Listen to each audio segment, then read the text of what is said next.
Madame, mademoiselle, messieurs, bonjour. Merci de nous rejoindre sur cette émission, Le défi de la vérité de François. Comment stopper véritablement cette machine infernale aujourd'hui, cette course folle que vous vivez vers l'horreur.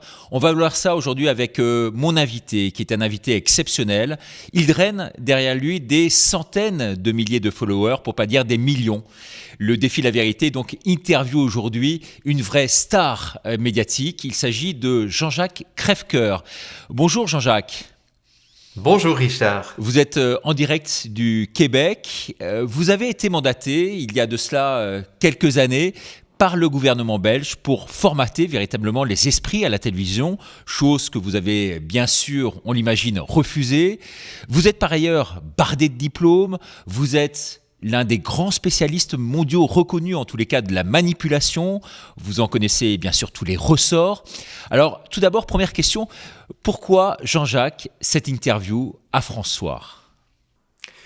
Eh bien, j'ai choisi d'accepter l'interview de François parce que pour moi, François fait partie de ces rares médias mainstream qui continuent à souffler un vent de liberté, un vent de démocratie et un vent de débat contradictoire. Donc, et pour moi, c'est ça le support même de la démocratie, c'est qu'on accepte de tenir des discours qui sont contradictoires et qui ne vont pas tous dans le même sens. Alors, première question, comment se passe aujourd'hui la situation au Canada et au Québec, plus particulièrement là où vous êtes aujourd'hui ?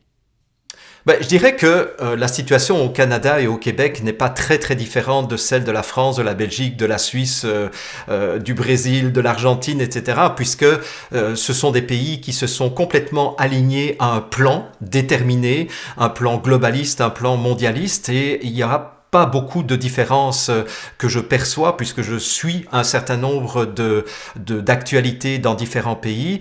Dernièrement, nous venons d'avoir droit à l'instauration d'un couvre-feu à partir de 20h jusqu'à 5h du matin. Mais donc, je dirais que rien de nouveau sous le soleil. On avance dans un plan qui apparaît de plus en plus comme quelque chose qui est commandé depuis des instances supérieures aux États-nations. Mais par ailleurs, en tout cas de France, on nous parle beaucoup d'informations très sensibles sur place, d'un pouvoir coercitif extrêmement puissant. On parle même de prison aujourd'hui, ou en tout cas de camp pour les récalcitrants. C'est le cas véritablement ? Alors, on ne peut pas véritablement affirmer qu'il s'agit de prisons qui sont mises en place, mais quand même à la grandeur du Canada, qui est quand même le deuxième plus grand pays du monde, on a droit à l'instauration et à l'installation de 42 camps de confinement qui inquiète un certain nombre de députés de l'État fédéral parce que ces camps qui sont présentés officiellement comme des lieux de confinement pour les voyageurs rentrant de l'étranger sont quand même équipés, et ça on le sait à travers les appels d'offres officiels qui ont été faits vis-à-vis de différents fournisseurs. On se rend compte que finalement ces camps pourraient servir à d'autres choses, y compris à des camps de concentration ou des prisons pour les récalcitrants à la vaccination. Alors, mais évidemment, on ne peut pas encore affirmer véritablement sans aucun doute que ces camps vont servir à cela, mais ça inquiète énormément de personnes, effectivement. Parmi les récalcitrants, il y a bien sûr vous au premier chef. Vous êtes, vous, extrêmement exposé, vous êtes véritablement dans l'œil du cyclone. Est-ce que, Jean-Jacques, vous avez peur pour vous, pour votre famille et pour vos proches ?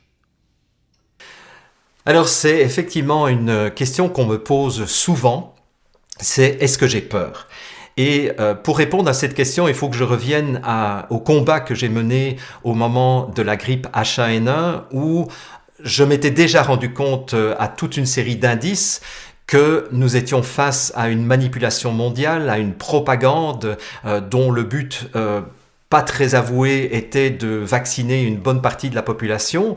Et à un moment donné, j'ai senti à l'intérieur de moi que ce n'était pas possible pour moi de ne pas réagir et de ne pas agir contre cette propagande et contre une manœuvre où on faisait peur à la population en nous annonçant plus de 20 millions de morts. On nous annonçait que peut-être les choses seraient même pires que la grippe espagnole, alors qu'on savait très bien que c'était une manipulation des chiffres, une manipulation des critères de pandémie.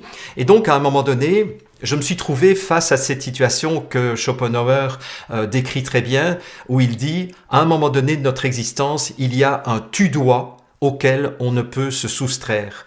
Et pour moi, c'était véritablement ça qui était essentiel, c'était de me poser cette question, est-ce que je pourrais survivre sur le plan spirituel, au niveau de mon âme, si je ne fais rien pour essayer de contrer ou de retarder cette tentative d'instauration d'une dictature sanitaire, et est-ce que je me sentirais bien le jour où je serais en survie, parce que j'aurais sauvé ma peau, mais où je n'aurais pas essayé de faire quelque chose.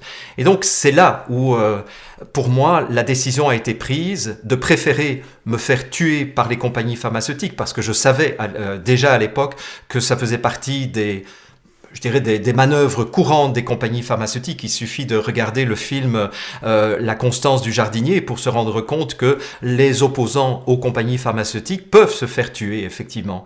Mais je préférais encore prendre le risque de me faire tuer que de vivre ou de survivre dans une dictature. Mais derrière, à partir de là... Oui, derrière ce tu-dois, Jean-Jacques, que vous évoquiez tout à l'heure, il y a quoi comme aspiration? Est-ce que vous faites ça, ce combat-là, vous le menez pour vous le menez pour vos enfants, ou vous le menez pour le kidam moyen que vous ne connaissez pas? Alors, nous sommes dans l'émission Le défi de la vérité, donc je vais vous répondre en vérité. Je mène ce combat essentiellement et avant tout pour moi. C'est-à-dire que je ne peux pas imaginer survivre dans un état totalitaire sans avoir fait quelque chose. Et d'ailleurs, à partir du moment où j'ai fait ce choix d'accepter le risque de me faire tuer, la peur m'a quitté. Et la peur ne m'a jamais revisité depuis lors. Mais pour moi, l'enjeu principal, et c'est ce que j'ai fait lorsque j'ai eu des grandes décisions à prendre dans ma vie, et chaque fois que j'ai eu des grandes décisions à prendre dans ma vie, je me suis projeté le jour de ma mort ou le lendemain de ma mort en me demandant, est-ce que, en regardant ma vie en arrière, je suis fier et je suis heureux d'avoir mené la vie que j'ai menée. Même si la mort que j'ai subie a été une mort brutale, mais est-ce que je peux vraiment me dire que j'ai écouté les aspirations de mon âme? Donc en fait, le combat que je mène, que j'ai recommencé à mener depuis le mois de février 2020, contre cette manœuvre de propagande à nouveau, il est essentiellement pour me sentir aligné et me sentir en paix avec mes aspirations les plus profondes sur le plan spirituel. Alors c'est vrai qu'après, ça peut avoir des conséquences positives pour mes enfants, pour les générations à venir et pour la population en général. Mais en vérité, ma première motivation et l'unique motivation, je dirais, c'est d'être aligné avec ce que je sens que mon âme me dit de faire. C'est tout. Alors c'est extrêmement louable, extrêmement salutaire, ça donne même des frissons et j'imagine que les très nombreux téléspectateurs qui nous regardent doivent partager cette émotion qui est la vôtre, qui est la mienne aujourd'hui. Cela dit, est-ce que c'est vraiment utile d'après vous comme combat? Parce qu'on se sent tellement seul, on se sent tellement isolé, on se sent tellement noyé finalement dans cette foultitude ambiante qui va un peu à l'encontre. On a l'impression si vous voulez, d'être sur la plage et d'essayer d'endiguer la marée montante. C'est pas votre impression aussi? Alors, de toute façon, c'est vrai que tout être humain face à une épreuve se sentira toujours seul, même s'il est entouré. Donc je dirais que ça, c'est déjà un principe philosophique général, c'est que nous sommes seuls face aux défis de notre existence, nous sommes seuls face aux épreuves de notre existence. Donc cette crise du Covid-19 ne fait que révéler davantage la solitude dans laquelle nous sommes. Mais comme disait un philosophe aussi, c'est le fait que nous sommes seuls face à la vie qui fait notre solidarité. D'ailleurs, il le disait en disant « c'est parce que nous sommes solitaires que nous devenons solidaires ». Et je pense que c'est une des choses importantes à se rendre compte, c'est que en même temps, nous sommes seuls face à l'adversité et en même temps, il y a énormément de solidarité qui sont en train de se tisser. Personnellement, j'ai rencontré à peu près 250 à 300 nouvelles personnes parmi des lanceurs d'alerte, des philosophes, des médecins, des immunologues, des biologistes cellulaires, etc., que je ne connaissais pas le 1er janvier 2020. Et donc, je dirais que cette année 2020, pour moi, a été un véritable cadeau parce que ça m'a permis de tisser un réseau de solidarité avec des personnes exceptionnelles de grande qualité auxquelles je n'aurais probablement jamais eu accès auparavant. Et ça, c'était... Souvent, on m'a interpellé en disant « Mais Jean-Jacques, pourquoi est-ce que vous allez dans les manifestations ? Et de toute façon, les manifestations, ça sert à rien parce que le gouvernement est sourd aux revendications du peuple pour l'instant et avance dans son plan. » Et ce que je répondais toujours, c'est que ces manifestations ne servent peut-être à rien pour l'instant au niveau du gouvernement, mais ça sert à énormément pour que les gens ne se sentent pas seuls, justement. Et c'est pour cela que je continue aussi mon combat, c'est pour dire aux gens, vous n'êtes pas seuls et vous n'êtes pas fous. Ce que vous pensez être insensé, ne pas avoir de sens, et effectivement, je vous confirme que ça n'a pas de sens si on regarde cette crise uniquement d'un point de vue de lutte contre un virus dangereux qui risque de tuer une partie de la population. Jean-Jacques, on a vraiment l'impression d'être aujourd'hui dans un esprit presque sectaire. Les sectes, on sait, se servent des moyens que vous décrivez là, à travers tout ce que vous venez de dire, à savoir rendre les gens dépendants, en les privant de leurs moyens de subsistance, mais aussi en les isolant. L'isolation, en fait, des personnes, ça fait partie des leviers essentiels, je dirais, de cet esprit sectaire. Est-ce qu'aujourd'hui, on peut comparer tout ce qui se passe à un esprit sectaire ? Ah, tout à fait.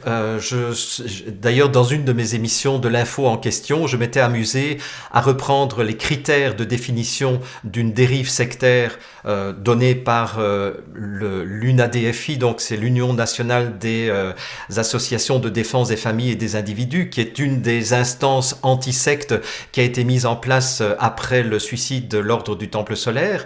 Et lorsqu'on reprend les différents critères d'une dérive sectaire, ils s'appliquent tous intégralement aux actions du gouvernement actuel. Et d'ailleurs, j'avais dit de façon un peu provocatrice que nous pourrions tous et toutes déposer plainte auprès de l'UNADFI ou auprès de la MIVILUD, qui est la mission interministérielle de vigilance et de lutte contre les dérives sectaires, qui sont deux instances d'ailleurs financées par le gouvernement lui-même, mais que nous pouvions déposer des signalements contre le gouvernement en disant que nous étions soumis, nous, en tant que population, à des dérives sectaires. Et parmi les dérives sectaires, évidemment, il y a cette imposition d'une pensée unique, il y a cette imposition d'un isolement, d'une division à l'intérieur même des familles, entre les individus, une division entre les personnes âgées et les personnes qui sont en dehors des résidences pour personnes âgées, etc. Il y a une manipulation des consciences, il y a un jeu de culpabilisation aussi, en disant aux plus jeunes en bonne santé, vous serez responsable de la mort de vos grands-parents. Donc en fait, quand on reprend les différents critères édictés, je dirais, par l'UNADFI et la MIVILUD, on se rend compte que c'est un carton plein pour les gouvernements du monde. Et donc, ce qui est quand même assez paradoxal, c'est que nous, les lanceurs d'alerte, nous nous faisons traiter de sectaires ou de gourous. En tout cas, en ce qui me concerne, c'est un des qualificatifs dont je suis affublé, alors que, franchement, quand on regarde la réalité des faits, je ne sais pas de quel côté penche la balance de la dérive sectaire. Ah, effectivement, évincer toute pensée divergente, présenter les opposants comme des personnes nuisibles, ça fait partie effectivement des leviers des sectes. Alors vous êtes assez controversé quand on va sur Wikipédia par exemple. Vous avez quand même pas mal de détracteurs, mais ça c'est un peu la rançon, je dirais, de votre succès. On ne peut pas être regardé, suivi par des millions de personnes et pas avoir derrière soi des personnes qui nous tirent des balles dans le dos. Mais en l'occurrence, là, ce qu'on dit, c'est que vous avez une personnalité ô combien forte, et on peut le mesurer encore ici aujourd'hui, mais que derrière cette capacité à pouvoir mobiliser les foules, à pouvoir drainer justement un certain nombre de personnes et de valeurs, eh bien, vous êtes très influent. Est-ce que ça ne revêt pas un caractère pour vous un peu nuisible ?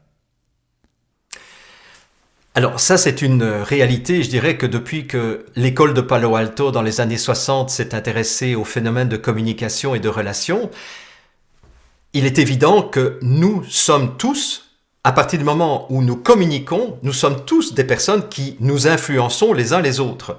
Donc je dirais que pour moi, le critère d'être quelqu'un d'influent n'est pas un critère suffisant pour déterminer si on est dans une démarche nuisible ou dans une démarche bienveillante ou dans une démarche même salutaire. Le tout, c'est de voir quelles sont les intentions qui sont derrière la capacité de quelqu'un à influer ou à influencer. Et je dirais que je reconnais totalement que j'ai un charisme, ça fait longtemps qu'on me le dit, je suis une personnalité publique depuis 32 ans, ça fait quand même 32 ans que je suis formateur professionnel, je suis intervenu pendant 7 ans d'affilée en France auprès du patronat français, au sein de l'association Progrès du Management, et j'ai formé des milliers de PDG et de directeurs généraux d'entreprises. Et c'est clair que j'ai une personnalité qui est forte et j'utilise cette personnalité pour, je dirais, promouvoir et pour défendre les valeurs qui sont les miennes. Mais ce qui est intéressant, c'est de regarder quelles sont les valeurs qui sont défendues par les gens qui sont influents. On peut regarder quelles sont les valeurs qui sont défendues par Klaus Schwab, le fondateur du Forum économique mondial. On peut regarder quelles sont les valeurs de Bill Gates. On peut regarder quelles sont les valeurs de Mark Zuckerberg, par exemple, et quelles sont les valeurs de Jean-Jacques Reffker. Et comme le dit une phrase d'évangile, on reconnaît l'arbre à ses fruits. Et à ce niveau-là, je suis très à l'aise pour dire quels sont les fruits qui sont tombés de mon arbre. Alors, comment s'opère aujourd'hui, d'après vous, cette manipulation ? Puisque c'est l'objet quand même de cette rencontre aujourd'hui. C'était le thème que l'on a choisi ensemble pour essayer de décrypter un peu tout ce qui se passe aujourd'hui. Alors, on sait que face à une manipulatrice ou un manipulateur, la première chose à faire, c'est de fuir. Mais là, malheureusement, Jean-Jacques, on est pris dans les mailles du filet. Alors, qu'est-ce qu'on peut faire d'autre ? Alors, d'abord, je ne suis pas d'accord de dire que la première chose à faire, c'est de fuir. Ça, c'est vrai pour une minorité de la population qu'on appelle les pervers narcissiques. Ça, c'est toute une démarche qui a été développée par Isabelle Nazaraga, mais avec laquelle je ne suis pas en accord en tant que spécialiste des phénomènes de pouvoir, parce que ça, ce sont des cas psychiatriques, ce sont des cas psychopathologiques, et ça ne représente peut-être que 2 à 3% de la population générale. Donc, par rapport au phénomène de manipulation ou de tentative de manipulation, la première chose que je rappelle toujours, et en cela j'ai été influencé beaucoup par la pensée complexe d'Edgar Morin, et puis toute la pensée complexe aussi, et la pensée systémique développée par Joël de Ronet dans les années 80, il faut bien se rendre compte que A ne va avoir du pouvoir sur B que dans la mesure où B, consciemment ou inconsciemment, volontairement ou involontairement, va donner à A le pouvoir d'avoir du pouvoir sur elle. Et ça, c'est peut-être le message le plus important que j'essaye de faire passer depuis des dizaines d'années maintenant en tant que formateur professionnel, parce qu'en fait, mon métier, moi, c'est pas d'être lanceur d'alerte. Je rappelle que je gagne ma vie en étant formateur et pas en lançant des alertes. D'ailleurs, ça m'embête au plus haut point de faire ça, mais je le fais parce que ça doit être fait. Mais donc, la bonne nouvelle, c'est de se rendre compte que le pouvoir que quelqu'un peut avoir sur nous dépend totalement de notre acceptation à lui donner le pouvoir d'avoir du pouvoir sur nous. Et à partir du moment où nous cessons de jouer, et ça c'est Hegel qui disait ça, il disait dans la dialectique du maître et de l'esclave, lorsque l'esclave meurt, c'est-à-dire lorsqu'il disparaît, le maître disparaît, parce que le maître n'a plus personne pour définir son identité. Et c'est comme ça que nous allons gagner ce combat contre les gouvernements et contre les mondialistes qui veulent instaurer une dictature mondiale. C'est si nous sommes capables d'arrêter de donner du pouvoir à ceux qui nous oppriment pour l'instant, c'est là que cette minorité ne pourra plus avoir aucune emprise sur nous. Je suis bien d'accord avec vous, Jean-Jacques, mais ça, pardonnez-moi l'expression, mais c'est quand même extrêmement théorique ce que vous dites là. Concrètement, dans les faits, Madame Dupont, qui regarde cette émission, se dit, écoutez, moi, j'ai pas envie de donner de pouvoir à mon maître. Voilà, qu'est-ce que je peux faire concrètement? Comment inciter les gens à se mobiliser, à se bouger, et parfois même, d'après vous, quels risques peuvent-ils prendre et jusqu'où? Alors, effectivement, vous faites bien de parler de Madame Dupont parce que c'est quelqu'un que j'ai toujours dans mon esprit lorsque je crée lorsque je produis mes vidéos. Moi, j'ai ma grand-mère, vous avez Madame Dupont, donc. Donc, effectivement, ce qu'on peut dire à Madame Dupont ou à Monsieur Durand, c'est que la première chose, c'est de ne plus avoir peur. Et il y a beaucoup d'images humoristiques qui ont circulé sur Internet ces derniers temps en disant on a trouvé le remède contre le Covid-19 et on voit des gens balancer leur télévision à travers la fenêtre. Donc je dirais que ça, et dans tous mes travaux que j'ai commencé en 1983, donc ça fait très longtemps que j'ai commencé mes travaux sur les jeux de pouvoir et les jeux de manipulation, c'est que le lit de tous les phénomènes manipulatoires, c'est la peur. Donc vraiment le terreau de la manipulation, c'est la peur. Mais alors c'est toute une série de peurs. Évidemment, ça peut être la peur de mourir, mais ça peut être la peur de perdre l'image, ça peut être la peur de perdre la relation. Pourquoi est-ce qu'on accepte des choses inacceptables? C'est parce qu'à un moment donné, on a tellement peur de se retrouver seul, d'être isolé du troupeau, qu'on va accepter un certain nombre de choses. Donc en fait, vraiment, la peur, c'est le ressort premier de l'entretien de cette complicité circulaire, de ce jeu de pouvoir circulaire. Maintenant, pour Madame Dupont, ou Monsieur Durand, ce qu'on peut dire, c'est que quelles sont les choses qui vont nous permettre de ne plus être dans la peur? Puisqu'en fait, c'est ça. Et pour moi, une des premières choses, c'est de s'informer. Quand on regarde ce qui se passait au Moyen-Âge, avant le siècle des Lumières, entre guillemets, il y avait beaucoup de superstitions qui était lié à notre incompréhension des lois de la nature. Je rappelle que je suis physicien, donc j'ai fait une formation en physique quantique théorique à l'université de Namur, et à l'époque où il y avait des éclairs et des orages, les gens croyaient que c'était la colère de Dieu, et donc ils étaient dans la peur parce qu'ils ne savaient pas. À partir du moment où on sait ce qu'est un éclair et ce qu'est le tonnerre, eh bien on n'a plus peur parce que l'on sait.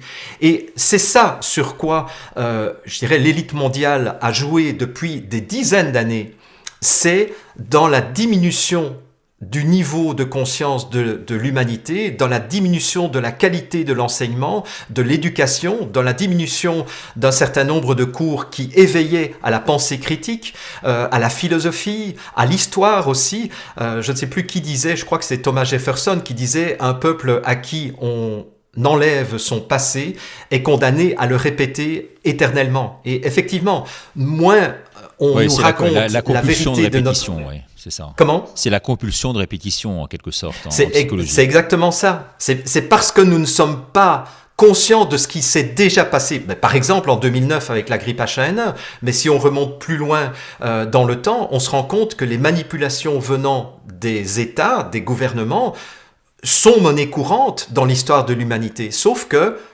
comme l'histoire est écrite par les vainqueurs, on n'en a plus conscience et donc on est condamné à répéter ces choses-là. Donc pour moi, l'instruction, l'information, et c'est en cela que François fait un travail absolument salutaire et absolument indispensable, c'est de réinformer, c'est de donner des points de repère.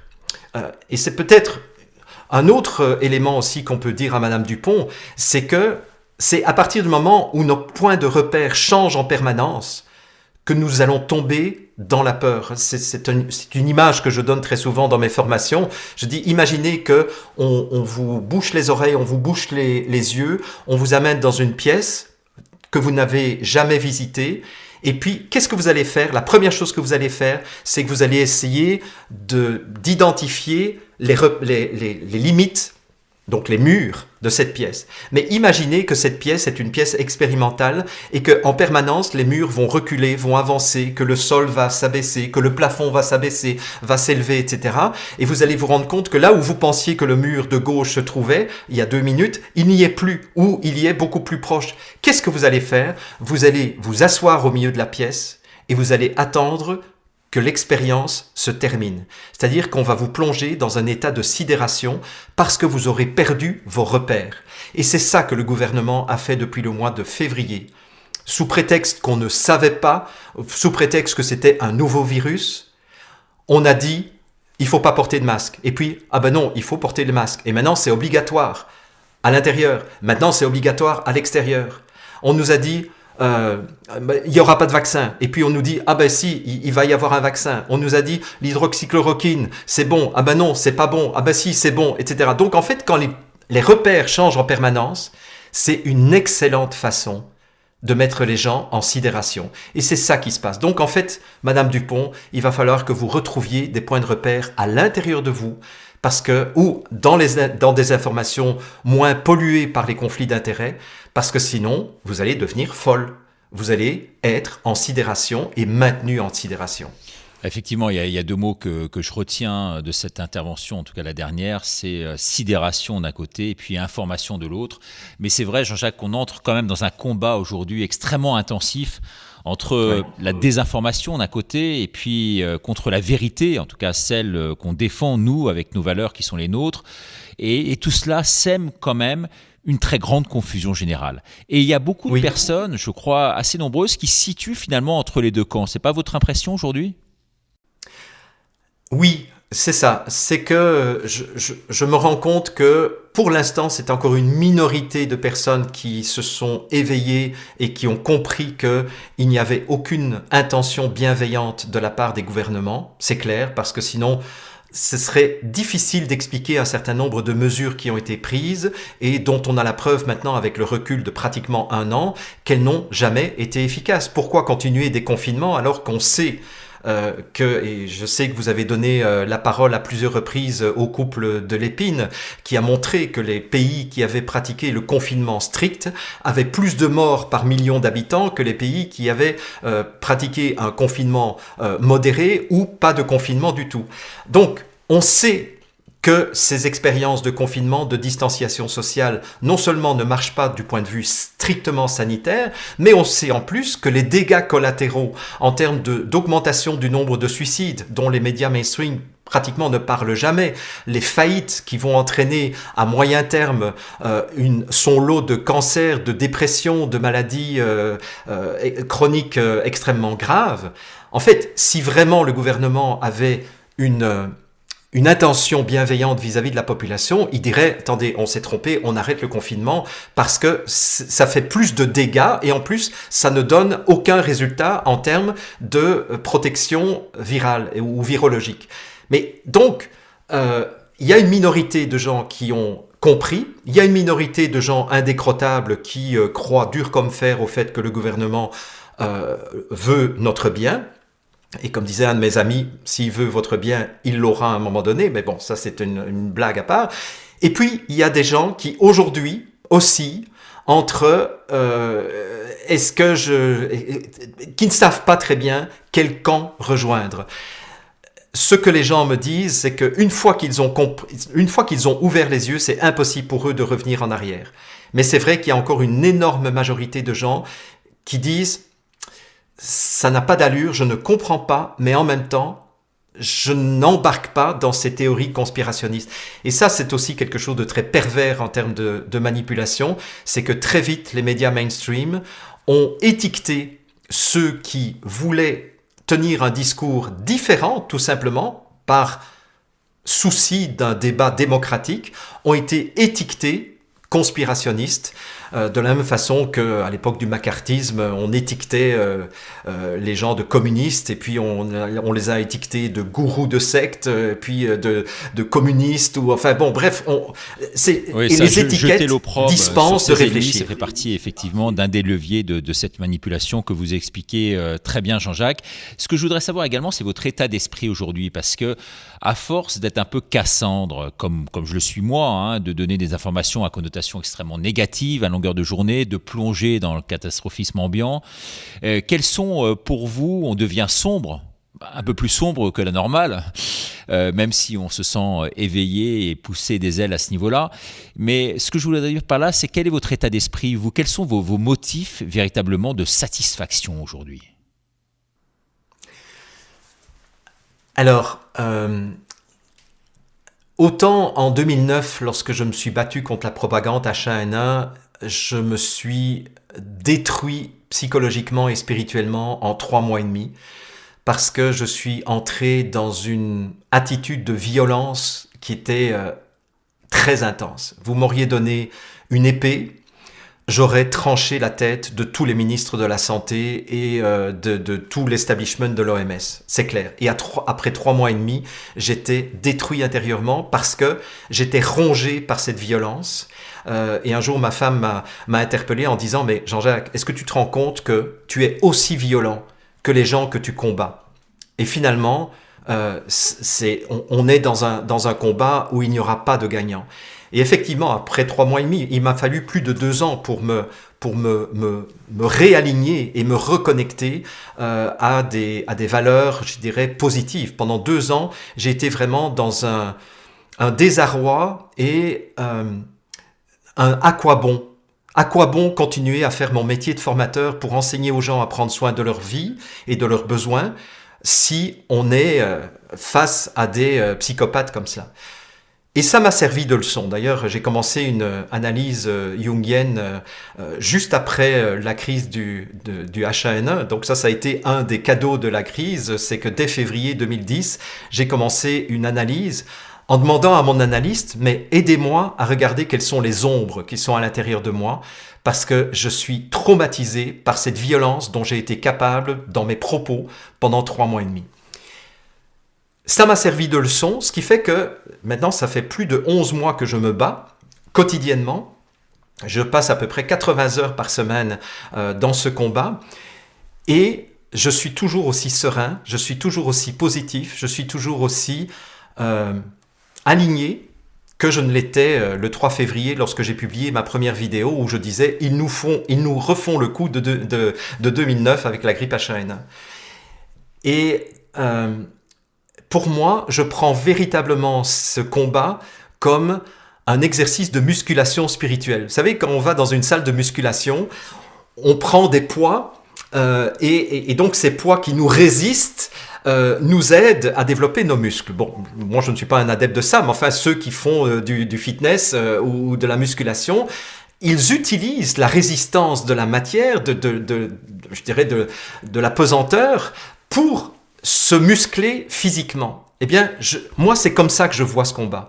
Je vois toutes les saloperies qui sont dites à mon propos, y compris le site Wikipédia qui a été créé par des détracteurs au mois de juillet dernier, et où ils disent des horreurs de moi. Et, bon, ben voilà. Mais pour moi, c'est chaque fois une occasion de dire comment est-ce que je peux être encore plus aligné sur le plan spirituel pour pouvoir continuer à être juste, à être dans la vérité, à être dans le respect, malgré tout ce qu'on me fait subir. Et donc, c'est génial, parce que moi, je suis dans une salle de fitness permanent, sauf que c'est du fitness spirituel et psychologique.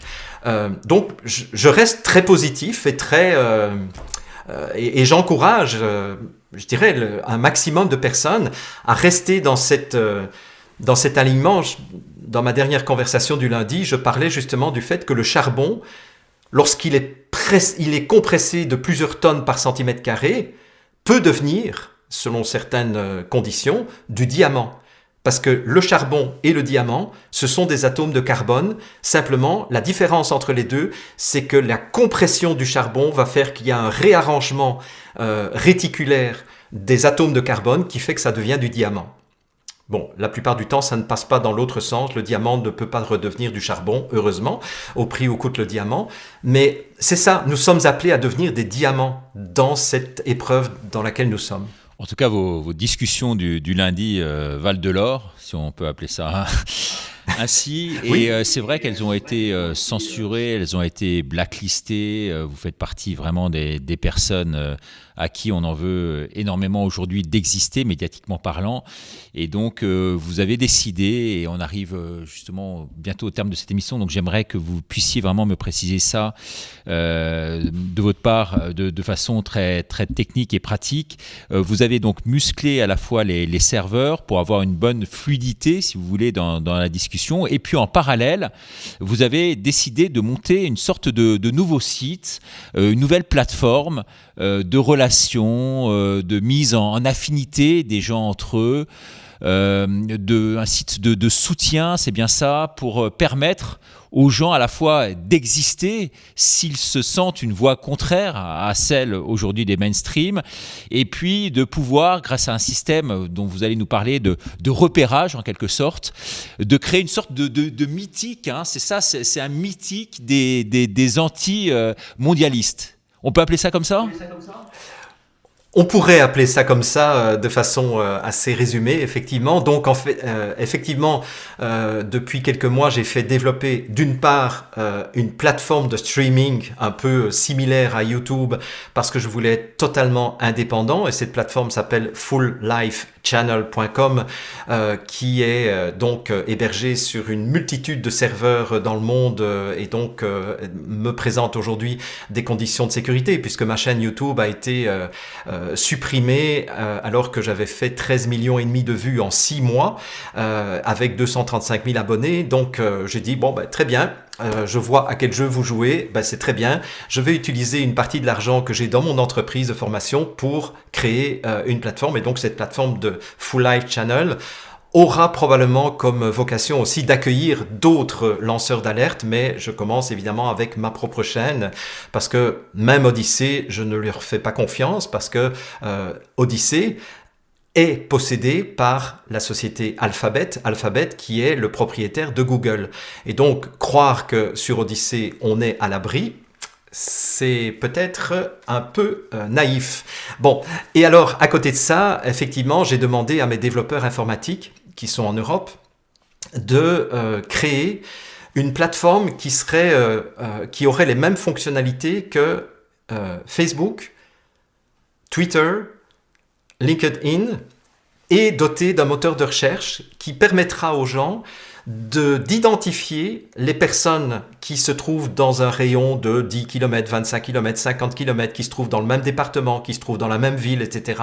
Et qui donc permettra aux gens qui sont en recherche de solidarité, d'entraide, de soutien, mais aussi de mettre en place des actions coordonnées de résistance ou, je dirais, de désobéissance civile non violente, et j'ai toujours insisté sur la non-violence, bien entendu, eh bien, cette plateforme va être à leur disposition dans très très peu de temps maintenant. C'est une plateforme qui s'appelle solidarita.net et Solidarita sera une plateforme qui justement permettra aux gens de ne plus se sentir seuls et de pouvoir de façon anonyme dans un premier temps. Donc en fait, ça travaillera avec des pseudonymes et ce n'est que lorsque les gens se seront retrouvés quartier par quartier, ville par ville, région par région, là, ils pourront éventuellement révéler leur véritable identité et prendre des contacts sur le plan régional.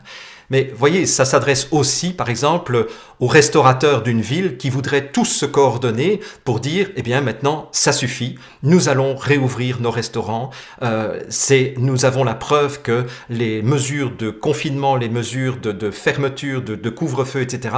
ne servent à rien. C'est une volonté délibérée de tuer l'économie des petites et moyennes entreprises. Nous allons nous coordonner. Donc en fait, cette plateforme est véritablement là pour que une multitude d'initiatives puissent être prises pour que les gens se retissent des réseaux de solidarité. Un peu comme pendant la guerre 40-45, et j'ai appris dernièrement par votre PDG de François, le nouveau PDG de François, que François a été créé en 41 sous le régime de Vichy. C'était un organe de résistance extrêmement important à l'époque, qui permettait aux Juifs justement d'être informés des rafles. Donc c'est pour ça que cette aventure François, moi à titre perso, me plaît bien, parce qu'on est véritablement avec Xavier Azalbert, effectivement, que vous venez de nommer, qui est son président, un homme extrêmement brillant, qui est comme vous, un mathématicien à la base, et c'est quelqu'un qui est pris de science, de technique, et qui a une honnêteté intellectuelle et une probité que peu de gens que j'ai pu rencontrer dans ma vie ont. Voilà. Donc, en tous les cas, c'est formidable comme aventure de François. Je vous remercie infiniment, Jean-Jacques, d'être venu participer aujourd'hui à cette émission, le défi de la vérité. Alors, peut-être la dernière question, puisqu'il en faut toujours une dernière. Cette dernière question qui pourrait être la suivante. Dans le contexte si morose qui est le nôtre aujourd'hui, est-ce que vous avez véritablement l'impression, vous qui ne voulez pas vous faire vacciner, ça on l'aura aisément compris, même si vous ne nous l'avez pas confirmé ici même sur ce plateau, est-ce que vous avez l'impression qu'un jour, vous aurez la joie de redécouvrir le monde tel qu'il était dans les années 90 ? Ça, c'est une excellente question. Ça demanderait beaucoup de développement, mais parce que comme Klaus Schwab l'a dit, si vous me demandez s'il y aura un retour à la normale, ma réponse est simple, c'est jamais. Et d'une certaine façon, on pourrait reprendre sa réponse en disant j'espère qu'on ne reviendra pas au monde d'avant, parce que ce monde d'avant, pour moi, était déjà vérolé par des profondes inégalités. Et depuis que j'étais étudiant à l'université, c'est-à-dire depuis 1979, j'ai été très vite préoccupé de découvrir la pauvreté des pays du tiers-monde, la pauvreté dans nos pays riches, et toutes les inégalités qui n'ont fait que s'accentuer depuis, je dirais, 40 ans, depuis que je suis observateur du monde de façon beaucoup plus consciente, depuis que je suis sorti de l'adolescence. Et donc, je ne souhaite pas un retour à la normale. Parce que si la normale, c'est de continuer à avoir des hyper riches qui profitent et qui font travailler l'argent pour pouvoir encore s'enrichir davantage au détriment des classes moyennes et des classes les plus pauvres, je n'aspire vraiment pas à ce genre de monde. Par contre, j'aspire à un monde qui est beaucoup plus basé sur la fraternité, sur le respect, sur je dirais la bienveillance et sur la conscience. Ça, c'est le monde auquel j'aspire. Et je suis intimement persuadé que nous pourrons y arriver parce que peut-être que la force que nous avons, nous, c'est que la vérité et la lumière ne peuvent pas être obscurcies indéfiniment. Lorsqu'on a deux pièces, avec une pièce éclairée et une pièce sombre, si on ouvre la porte entre les deux pièces, on n'a jamais vu un ray d'obscurité venir obscurcir la pièce lumineuse. C'est plutôt un rayon lumineux qui va venir éclairer l'obscurité. Et donc, c'est pour ça que je pense, nous avons toutes les raisons d'espérer que nous aurons un autre monde, mais pas le monde d'avant. Ça, c'est clair. Et c'est la seule raison pour laquelle je serai en accord avec Klaus Schwab. Merci beaucoup, Jean-Jacques, de tous ces propos à la fois éclairants et lumineux. Merci à vous, merci aux nombreux publics de nous avoir suivis sur cette émission. On va vous demander bien sûr vos réactions, à la fois sur François, sur le site de Jean-Jacques, bien sûr, également sur mon site, La Minute de Ricardo. Donc n'hésitez pas à apporter toutes vos réactions, vos questions, vos interrogations, et puis bien sûr à aller, puisque l'occasion faisant le larron, aller sur le site de Jean-Jacques pour vous inscrire d'ores et déjà, dès maintenant. Merci à vous tous et à très bientôt pour un nouveau défi de la vérité. Au revoir. Au revoir.